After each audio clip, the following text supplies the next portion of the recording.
ಆನೇಕಲ್ ವಿಧಾನಸಭಾ ಕ್ಷೇತ್ರದ ಹಂದಿನಹಳ್ಳಿ ಗ್ರಾಮ ಪಂಚಾಯಿತಿ ಸಭಾಂಗಣದಲ್ಲಿ ಇಂದು ಮಹಾತ್ಮ ಗಾಂಧಿ ರಾಷ್ಟ್ರೀಯ ಗ್ರಾಮೀಣ ಉದ್ಯೋಗ ಖಾತ್ರಿ ಯೋಜನೆ ಮತ್ತು 15ನೇ ಹಣಕಾಸು ಆಯೋಗದ 2022-23ನೇ ಸಾಲಿನಲ್ಲಿ ಅನುಷ್ಠಾನವಾಗಿರುವ ನರೇಗಾ ಮತ್ತು 15ನೇ ಹಣಕಾಸು ಯೋಜನೆಯ ಅನುದಾನದ 2023-24ನೇ ಸಾಲಿನಲ್ಲಿ ಸಾಮಾಜಿಕ ಪರಿಶೋಧನೆಯ ಗ್ರಾಮ ಸಭೆಯನ್ನು ಆಯೋಜಿಸಲಾಗಿತ್ತು. ಪಂಚಾಯಿತಿ ಅಧ್ಯಕ್ಷ ರಾಮಪ್ಪರವರು ನೇತೃತ್ವದಲ್ಲಿ ನಡೆದ ಗ್ರಾಮ ಸಭೆಯಲ್ಲಿ ವಿವಿಧ ಇಲಾಖೆಯ ಅಧಿಕಾರಿಗಳು ತಮ್ಮ ತಮ್ಮ ಇಲಾಖೆಯಲ್ಲಿ ದೊರೆಯುವಂತಹ ಸೌಲಭ್ಯಗಳ ಹಾಗೂ ಕಾಮಗಾರಿಗೆ ಬಳಕೆಯಾದ ಹಣಕಾಸಿನ ವಿವರಗಳನ್ನು ಸಾರ್ವಜನಿಕರಿಗೆ ನೀಡಿದರು. ಪಂಚಾಯಿತಿ ವ್ಯಾಪ್ತಿಯ ವಿವಿಧ ಗ್ರಾಮಗಳ ಗ್ರಾಮಸ್ಥರು ತಮ್ಮ ತಮ್ಮ ಸಮಸ್ಯೆಗಳ ಬಗೆಹರಿಸುವಂತೆ ಇಲಾಖೆ ಅಧಿಕಾರಿಗಳ ಮತ್ತು ಜನಪ್ರತಿನಿಧಿಗಳಿಗೆ ಮನವಿ ಸಲ್ಲಿಸಿದರು. ಇನ್ನು ಗ್ರಾಮ ಸಭೆಯಲ್ಲಿ ಉಪಾಧ್ಯಕ್ಷರಾದ ಶ್ರೀಮತಿ ರಾಜೇಶ್ವರಿ, ಸದಸ್ಯರಾದ ಎಸ್ವಿಟಿ ಜಿ ಮಂಜುನಾಥ್, ಚಿತ್ರಾ ಎಸ್ ರುದ್ರಮೂರ್ತಿ, ನಾರಾಯಣಮ್ಮ, ದಿವ್ಯಾ, ಜ್ಯೋತಿ, ಪ್ರೇಮ್ ಕುಮಾರ್, ಚೇತನ್ ಸೇರಿದಂತೆ ಅಧಿಕಾರಿಗಳು ಭಾಗಿಯಾಗಿದ್ದರು. ಒಬ್ಬರಿಗೂ ಒಂದು ಮ್ಯಾನೇಜಸ್ ಬೇಡ, ಯಾರಿಗೂ ಒಂದು ಗಾಂಧೀಜಿ ಬಗ್ಗೆ ಅಷ್ಟು ಮಾತಾಡ್ತೀರಾ. ಗಾಂಧೀಜಿ ಸ್ವಚ್ಛ ಒಂದು ಊರ್ ಬಿಟ್ಕೊಳಕ್ಕಾಗಿಲ್ಲ ಅಂದ್ರೆ 6 ತಿಂಗಳಿಂದ ಹೇಳ್ತಾ ಇರೋದು. ಒಬ್ಬರಿಗೂ ಒಂದು ಕಿವಿ ಮಾತ್ರ ಯಾರಿಗೂ ಇದಿಲ್ಲ. ಅದು ದೇವಸ್ಥಾನದ ಮುಂದ್ಗಡೆ ಹೋಗಿ ನೀರೆಲ್ಲ ನಿಂತ್ಕೊಂಡು ಗಲೀಜಾಗೆ ನಾವು ನಿಂತ್ಕೊಳ್ಬೇಕು ಗಲಾಟೆಗಳಿಗೆ. ಸ್ವಂತ ಜಮೀನಲ್ಲಿ ಬಿಟ್ಕೊಂಡು ಅದನ್ನ ಕ್ಲಿಯರ್ ಮಾಡ್ಕೊಟ್ಟಿಲ್ಲ ಅಂದ್ರೆ ಇನ್ನೇನ್ ಮಾಡ್ತಾ ಇದ್ದೀರಾ ನೀವು ಅಧಿಕಾರಿಗಳು? 6 ತಿಂಗಳು ಬೇಕಾಗಿತ್ತ ಅದಕ್ಕೆ?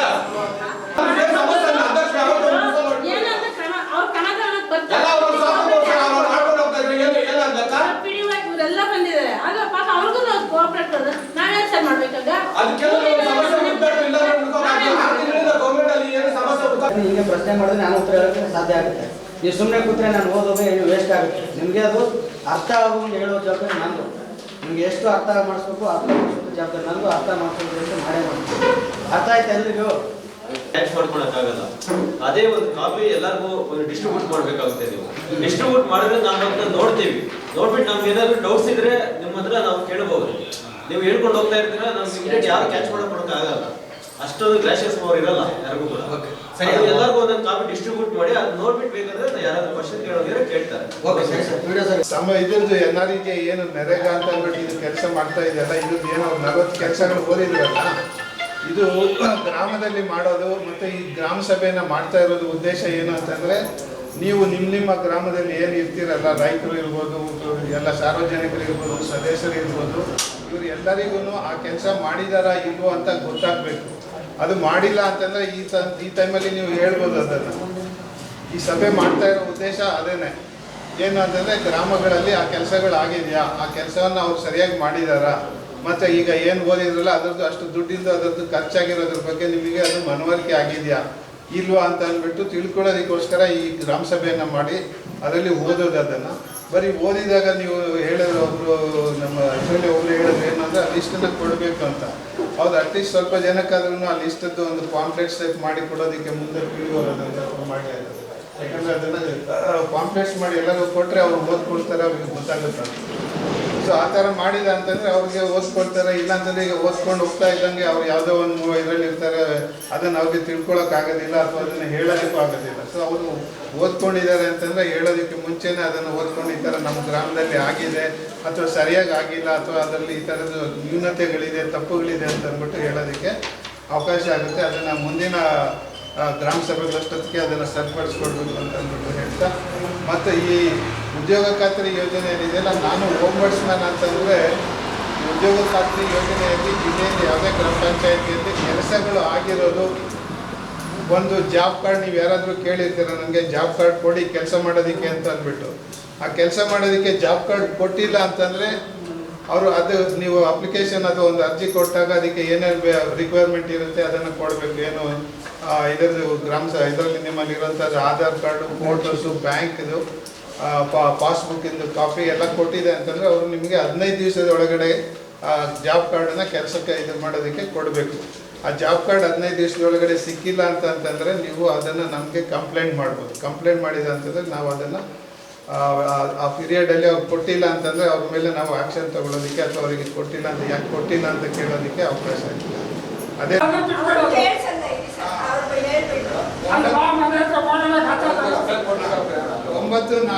4, 8, ಅಲ್ಲ ಸರ್, ಮನೆ ಹತ್ರ ಬಂದ್ ಮಾಡು.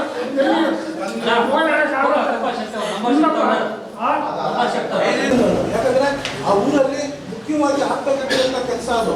ನಾನೆಲ್ಲ ಓಡಾಡಿ ಆ ಜಮೀನಲ್ಲೆಲ್ಲ ಓಡಾಡಿ ಕಾಲುವೆ ಮುಖಾಂತರ ನೀರು ಹೋಗ್ಬೇಕು, ಊರಿಗೆ ನೀರು ಹೋಗೋಕ್ಕೆ ನೈಸರ್ಗಿಕವಾಗಿರುವಂಥ ಕಾಲುವೆ ಅಲ್ಲೇ ಹೋಗ್ಬೇಕು ಅಂತ ಆಕ್ಷನ್ ಪ್ಲಾನ್ ಹಾಕಿರೋದು.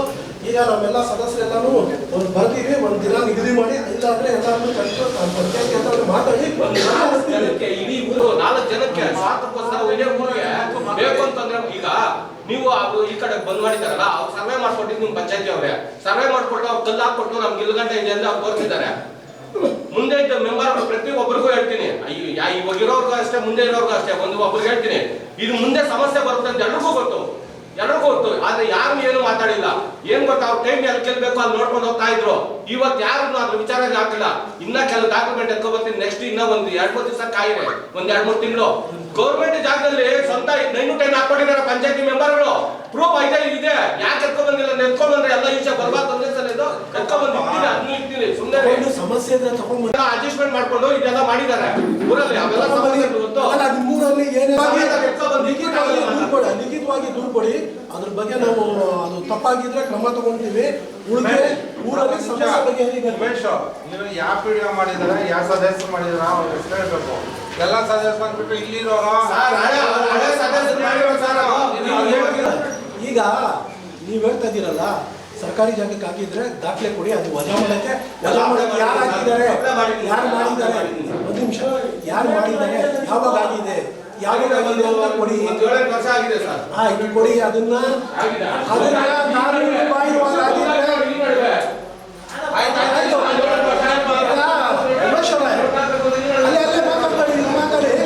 ಅದು ಕಾನೂನು ಬಾಹಿರವಾದ ಆಗಿದ್ರೆ ವಜಾ ಮಾಡಕ್ಕೆ ನಾವು ಶಿಫಾರಸು ಮಾಡ್ತೀವಿ. ಉಳಿಕೆ ಬೇರೆಯವ್ರಿಗೆ ಅವಕಾಶ ಮಾಡ್ಕೊಡಿ. ಬೇರೆ ಏನಾದರೂ ಸಮಸ್ಯೆ ಇದ್ರೆ ಚರ್ಚೆ ಮಾಡೋಣ. ನಾವು ಈಗ ಮಾತಾಡ್ತಾ ಇರೋದು ನಮ್ಮ ಅಪ್ಪ ಹೆಸರಲ್ಲಿ ಸೈಟ್ ನಂಬರ್ 12, ಆ ಸೈಟ್ ನಂಬರ್ ಅನ್ನ ಎತ್ಕೊಂಡೋಗಿ ಬೇರೆ ಸೈಟ್ ಎತ್ಕೊಂಡೋಗಿ ಹಾಕಿದ್ದಾರೆ, ಈ ಕತೆ ಮಾಡ್ಕೊಳ್ಳಿ ಅಂತ. ಅದು ಯಾವ ತರ ಆಗುತ್ತೆ? ಡಬಲ್ ಸೈಟ್ ಹೆಂಗಾಗುತ್ತೆ? ಒಂದೇ ನಂಬರಲ್ಲಿ ಡಬಲ್ ಸೈಟ್ ಹೆಂಗ್ ಬರುತ್ತೆ? ಸೈಟ್ ನಂಬರ್ 12 ಅದು ನಮ್ಮ ತಾತನ ಹೆಸರಲ್ಲಿತ್ತು. ಅದನ್ನು ಭಾಗ ಮಾಡಿಕೊಂಡು ನಾವು ಚಿಕ್ಕಪ್ಪ ದೊಡ್ಡಪ್ಪ ಅವ್ರು ಭಾಗ ಮಾಡಿಕೊಂಡು ಈಗ ಖಾತೆ ಇದ್ದೀವಿ ಅಂತ. ಆಸ್ ಇಟ್ ಈಸ್ ನಮ್ಮಲ್ಲಿ ಖಾತೆ ಮುಂದುವರ್ಕೊಂಡು ಬಂದಿದೆ, ಅದು ಬದಲಾವಣೆ ಆಗಿಲ್ಲ. ತಾಲೂಕು ಪಂಚಾಯಿತಿಯಿಂದ ರಿಜಿಸ್ಟ್ರಲ್ಲಿ ಎಂಟ್ರಿ ಇದೆ ಅಂತ ಅವ್ರು ದಾಖಲೆ ತಂದುಕೊಟ್ಟಿದ್ದಾರೆ. ನೈಜವಾದ ಮಾಲೀಕರಿಗೆ ನಾವು ಖಾತೆನ ಕೊಡ್ತೀವಿ, ನೈಜವಾದ ಮಾಲೀಕರಿಗೆ ಕರೆಕ್ಟಾಗಿರೋ ದಾಖಲೆ ಇಲ್ಲ. ಅವರು ಅರ್ಜಿ ಕೊಟ್ಟಿದ್ರೆ ಎಂಡಾಸ್ಮೆಂಟ್ ಹಿಂಬರ ಕೊಡ್ತೀವಿ. ಕಾನೂನು ಅಡಿಯಲ್ಲಿ ಈಗಾಗಲೇ ಖಾತೆ ಆಗಿರೋದನ್ನ ಮಾಡಕ್ಕೆ ಬರೋದಿಲ್ಲ ಅಂತ ಎಂಡಾಸ್ಮೆಂಟ್ ಕೊಡ್ತೀವಿ. ಮುಂದೆ ನಮ್ಮ ಕಾರ್ಯನಿರ್ವಾಹಕ ಅಧಿಕಾರಿಗಳಿಗೆ ಅದ್ರ ಬಗ್ಗೆ ವರದಿ ಹಾಕ್ತೀವಿ. 7ನೇ ತಿಂಗಳಲ್ಲಿ OS ಅಂತ ಅವರೇ ಫ್ಯಾಮಿಲಿಯಲ್ಲಿ ಅವರೇ OS ಮಾಡಿಕೊಂಡು ಡಿಗ್ರಿ ಮಾಡ್ಕೊಂಡ್ಬಂದು ಇವರು ಈಗ ಇವರೇ ಹೆಸರು ಇರೋದು. ಇವ್ರ ತಾತ ಇವರು ಎಲ್ಲ ಆಗಿದೆ 9-10 ಪಂಚಾಯತಿಂದ. ಈ ಖಾತೆ ಕೂಡ ಇವ್ರಿಗಾಗಿದೆ. ಇವರಾದ್ಮೇಲೆ ಈಗ ಮೊನ್ನೆ ಬಂದ್ಬಿಟ್ಟು ಏನಾಗಿದೆ, ಪಂಚಾಯತ್ಲಿ ಕೊಟ್ಟಿದ್ದಾರೆ ನಮ್ಮ ಖಾತೆ ಮಾಡಿ ಅಂತ. ಅದಕ್ಕೆ ನಿಮ್ಗೆ ಕೇಳ್ತಾರೆ, ಹಿಂಗೆ ಮಾಡಿದ್ದಾರೆ ಸರ್, ಹಿಂಗೆ ಫ್ರಾಡ್ ಮಾಡಿದ್ದಾರೆ, ಇದಕ್ಕೆ ಏನಾದ್ರು ಸೊಲ್ಯೂಷನ್ ಕೊಡಿ ಸರ್. ಈ ದಿನ ನಾವು ಗ್ರಾಮ ಸಭೆ ಮಾಡಿದ್ದೀವಿ, ಎಲ್ಲ ಗ್ರಾಮಸ್ಥರು ಇದ್ದೀರಾ. ಒಂದು ನಿಮಗೆ ಮಾಹಿತಿ ಕೊಡೋದೇನೆಂದರೆ, ನಮ್ಮ ಗ್ರಾಮ ಪಂಚಾಯತಿ ವ್ಯಾಪ್ತಿಯಲ್ಲಿ ಅಂಗವಿಕಲರು ಯಾರಿದ್ದಾರೆ ಅವ್ರಿಗೆ ಸಂಬಂಧಪಟ್ಟಂಗೆ ಗ್ರಾಮ ಪಂಚಾಯತಿಯಲ್ಲಿ ಅನುದಾನ ಬಾಕಿ ಇದೆ. ನಾವು ವಿಕಲಾಂಗರಿಗೆ ಫಿಸಿಕಲಿ ಚಾಲೆಂಜ್ ಅಂಗವಿಕಲರಿಗೆ ರಿಸರ್ವ್ ಫಂಡಲ್ಲಿ ಅಭಿವೃದ್ಧಿ ಮಾಡೋದಕ್ಕೆ ಅನುದಾನ ನಮ್ಮಲ್ಲಿ ಇದೆ. ಇರುವಂಥವರು ಅವಶ್ಯಕತೆ ಇರುವಂಥವರು ಪಂಚಾಯತಿನ ಸಂಪರ್ಕಿಸಿದ್ರೆ ನಾವು ಅವ್ರಿಗೆ ಬೇಕಾಗಿರುವಂತಹ ಸಹಾಯನ ಮಾಡ್ತೀವಿ. ಮತ್ತು ಅದು ಹೊರತುಪಡಿಸಿ ಪರಿಶಿಷ್ಟ ಜಾತಿ ಮತ್ತು ಪರಿಶಿಷ್ಟ ಪಂಗಡದ ವಿದ್ಯಾರ್ಥಿಗಳು ಉನ್ನತ ವ್ಯಾಸಂಗ ಮಾಡ್ತಾ ಇದ್ರೆ ಪಂಚಾಯತಿಯಿಂದ ಉನ್ನತ ವ್ಯಾಸಂಗಕ್ಕೆ ಸಹಾಯಧನವನ್ನು ಪಂಚಾಯತಿಯಿಂದ ಕೊಡ್ತೀವಿ. ಈಗ ಮಾಸ್ಟರ್ ಡಿಗ್ರಿ ಮಾಡ್ತಾ ಇರ್ತಾರೆ, ಮೆಡಿಕಲ್, ಇಂಜಿನಿಯರಿಂಗ್ ಅಂತ ಮಾಡ್ತಾ ಇರುವಂಥ ವಿದ್ಯಾರ್ಥಿಗಳಿಗೆ ಅದು ಹೊರತುಪಡಿಸಿ ಸ್ಪೋರ್ಟ್ಸ್ ಯಾರನ್ನ ಕ್ರೀಡೆಯಲ್ಲಿ ರಾಜ್ಯ ಮಟ್ಟ ರಾಷ್ಟ್ರ ಮಟ್ಟಕ್ಕೆ ಪ್ರತಿನಿಧಿಸುವ ನಮ್ಮ ಪಂಚಾಯತ್ ವ್ಯಾಪ್ತಿಯ ಯಾರನ್ನ ಕ್ರೀಡಾಪಟು ಇದ್ರೆ ಅದಕ್ಕೂ ಪಂಚಾಯತಿಯಲ್ಲಿ ಅವಕಾಶ ಇದೆ ಸಹಾಯಧನ ಕೊಡೋಕ್ಕೆ. ನಾವು ಈಗೆಲ್ಲಾನು ಪ್ಲಾನ್ ಮಾಡಿ ಕ್ರಿಯಾಯೋಜನೆ ಮಾಡಿದ್ದೀವಿ. ಮುಂದಿನ ದಿನಗಳಲ್ಲಿ ಈಗ ಹಲವಾರು ಸಮಸ್ಯೆಗಳನ್ನ ಬಿಡಿಸಿ ಈಗ ಕ್ರಿಯಾಯೋಜನೆ ಮಾಡಿ ಅನುಮೋದನೆ ಕೊಡ್ತಿದ್ದೀವಿ. ನಂತರ ಈಗ ಅವಶ್ಯಕತೆ ಏನಿದೆ, ಸಾರ್ವಜನಿಕರು ನೇರವಾಗಿ ಅಧ್ಯಕ್ಷರನ್ನ, ಪಂಚಾಯತ್ ಅಭಿವೃದ್ಧಿ ಅಧಿಕಾರಿಗಳನ್ನ ನಾವು ಕಚೇರಿಯಲ್ಲಿ ಇರ್ತೀವಿ, ಸಂಪರ್ಕಿಸ್ಬೋದು. ಚರ್ಚೆ ಮಾಡಿ ಸಮಸ್ಯೆ ಸಮಯ ತಗೊಳ್ಳುತ್ತೆ. ನಾವು ಬಗೆಹರಿಸೋಕ್ಕೆ ನಮ್ಮ ಗ್ರಾಮ ಪಂಚಾಯತಿಯಿಂದ ನಿಸ್ವಾರ್ಥವಾಗಿ ಮಾಡೋಕ್ಕೆ ಸೇವೆ ಮಾಡೋಕ್ಕಿದ್ದೀವಿ. ನಮ್ಮ ಅಧ್ಯಕ್ಷರು, ನಮ್ಮ ಎಲ್ಲ ಸದಸ್ಯರು, ಉಪಾಧ್ಯಕ್ಷರು ಎಲ್ಲರೂ ನಿರಂತರವಾಗಿ ಜನರ ಏನು ಕಷ್ಟಗಳಿರುತ್ತೆ, ಏನು ಸಮಸ್ಯೆ ಇರುತ್ತೆ ಅದಕ್ಕೆ ಸ್ಪಂದಿಸೋಕ್ಕೆ ಸದಾ ಸಿದ್ಧರಾಗಿದ್ದಾರೆ. ಏನಾದರೂ ಇದ್ದರೆ ಸಭೆಯ ನಂತರವೂ ಚರ್ಚೆ ಮಾಡ್ಬೋದು. ಬಗೆಹರಿಸಬೇಕು ಸಮಸ್ಯೆ, ಅದೇ ನಮ್ಮ ಗುರಿ. ಈಗ ಕೆಲವೊಂದು ಕಡೆ ನಾವು ಅನುದಾನ ಬಿಡುಗಡೆ ಮಾಡಿರ್ತೀವಿ, ಕಾರಣಾಂತರ ತಕರಾರಿರೋ ಕಡೆ ಆಗಿರಲ್ಲ ಕೆಲಸ. ಈಗ ತಕರಾರಿದ್ದಾಗ ನಿಲ್ಲಿಸಿರ್ತೀವಿ. ನಾವು ಸರ್ಕಾರದಿಂದ ಅನುದಾನ ತಂದು ಕಂದಾಯ ವಸೂಲಿ ಮಾಡಿ ಅವಶ್ಯಕತೆಗೆ ಆದ್ಯತೆ ಕೊಡ್ತೀವಿ. ಏನೋ ತೀರಾ ಸಮಸ್ಯೆ ಇದ್ದರೆ ನೇರವಾಗೂ ಬಂದು ಭೇಟಿ ಮಾಡ್ಬೋದು.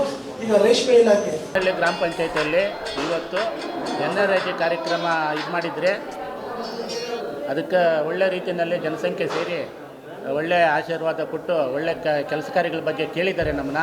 ಇನ್ನೂ ಇಂತಿಂಥ ಕೆಲಸ ಪೆಂಡಿಂಗ್ ಇದೆ, ನೀವು ಯಾಕೆ ಮಾಡಲಿಲ್ಲ, ಈ ಕೆಲಸಗಳೆಲ್ಲ ಮಾಡಿಕೊಡ್ಬೇಕು ನಮ್ಗೆ ಅಂತ ಹೇಳಿದ್ದಾರೆ. ಅದಕ್ಕೆ ನಾವೆಲ್ಲನೂ ಸಹಕಾರ ಕೊಟ್ಟಿದ್ದೀರಿ. ನಾವು 1,20,00,000ಕ್ಕೆ ಆಕ್ಷನ್ ಪ್ಲಾನ್ ಮಾಡಿದ್ದೀರಿ. ಈ ಕೆಲಸಗಳೆಲ್ಲ ಆಗಬೇಕಾದ್ರೆ ಇನ್ನೂ 2 ತಿಂಗಳಾಗುತ್ತೆ. ಆ 2 ತಿಂಗಳಲ್ಲಿ ನಾವು ಪೂರೈಸಿದ ಮೇಲೆ ಜನಕ್ಕೆ ಗೊತ್ತಾಗುತ್ತೆ. ಈಗ ಅಲ್ಲಿವರೆಗೂ ಏನು ಮಾಡಿದ್ದೀರಿ ಅಂತ ಜನಕ್ಕೆ ಗೊತ್ತಾಗೋದಿಲ್ಲ. ನಮ್ಮ ಪಂಚಾಯಿತಿ 14 ಜನ ಸದಸ್ಯರನ್ನು ಒಟ್ಟಾರೆ ನಾವು ಎಲ್ಲರಿಗೂ ಒಂದೇ ಸರಿಯಾಗಿ ಅಮೌಂಟ್ ಹಾಕಿದ್ದೀರಿ. ಅವರವ್ರ ಸದಸ್ಯರು ಕೆಲಸಗಳು ಅವ್ರವ್ರು ಮಾಡ್ತಾ ಇದ್ದಾರೆ. ಯಾವುದೇ ಪ್ರಾಬ್ಲಮ್ ಇಲ್ಲ ಪಂಚಾಯಿತಿಯಲ್ಲಿ. ಒಳ್ಳೆ ರೀತಿಯಲ್ಲಿ ನಾವು ಕೆಲಸ ಕಾರ್ಯಗಳು ಮಾಡಿಕೊಂಡು ನಮ್ಮ ಸಿಬ್ಬಂದಿ ವರ್ಗ, ನಮ್ಮ PDO ಅವರು, ನಮ್ಮ ಸೆಕ್ರೆಟರಿ ಅವರು, ನಮ್ಮ ಸಿಬ್ಬಂದಿ ವರ್ಗ, ನಾವು ನಮ್ಮ ಪಂಚಾಯಿತಿ ಸದಸ್ಯರು 14 ಜನನೂ ಎಲ್ಲರೂ ಅಧ್ಯಕ್ಷರಂಗೆ ನಾವು ಉಪಯೋಗ ಮಾಡ್ಕೊಂಡು ಹೋಗ್ತಾ ಇದ್ದೀರಿ. ಯಾರನ್ನೂ ಕೀಳು ಮೇಳು ಅಂತ ನೋಡ್ತಾ ಇಲ್ಲ. ಎಲ್ಲರಿಗೂ ಒಂದೇ ಸರಿ ಅಮೌಂಟ್ ಹಾಕ್ತಾ ಇದ್ದೀರಿ. ಊರುಗಳಲ್ಲಿ ಸಣ್ಣ ಪುಟ್ಟ ಯಾಜ್ಯಗಳು ವ್ಯವಹಾರಗಳು ಬಂದಾಗ ಅದನ್ನೆಲ್ಲ ಬಗೆಹರಿಸ್ತೀರಿ. ಅಂಥವಕ್ಕೆ ನಾವೆಲ್ಲ ಅವಕಾಶ ಕೊಡೋದಿಲ್ಲ. ಇಷ್ಟು ಹೇಳಿ ನಾನು ಮಾತು ಮುಗಿಸ್ತೀನಿ ಅಂತ. ಕುಡಿಯೋ ನೀರಿನ ಪರಿಹಾರಕ್ಕೆ ಈಗ ಜಗಜೀವನವರೆಲ್ಲ ಮಾಡ್ತಾ ಇದ್ದಾರೆ. ನಾವು ಇನ್ನೂ ಹೆಚ್ಚಿನ ಸಂಖ್ಯೆಯಲ್ಲಿ ಬೋರ್ಗಳಾಕಿ ಎಲ್ಲ ಊರುಗಳಲ್ಲೇ ಟ್ಯಾಂಕಿಗಳು, ಓವರ್ ಟ್ಯಾಂಕ್ ಇಲ್ಲದೆ ಊರುಗಳಲ್ಲೆಲ್ಲನೂ ಸುಂಪ್ ಟ್ಯಾಂಕ್ ಆದರೂ ಮಾಡಬೇಕು, ಓವರ್ ಟ್ಯಾಂಕ್ ಆದರೂ ಮಾಡಬೇಕಂತ ಎಲ್ಲನೂ ಹೇಳಿದ್ದೀರಿ.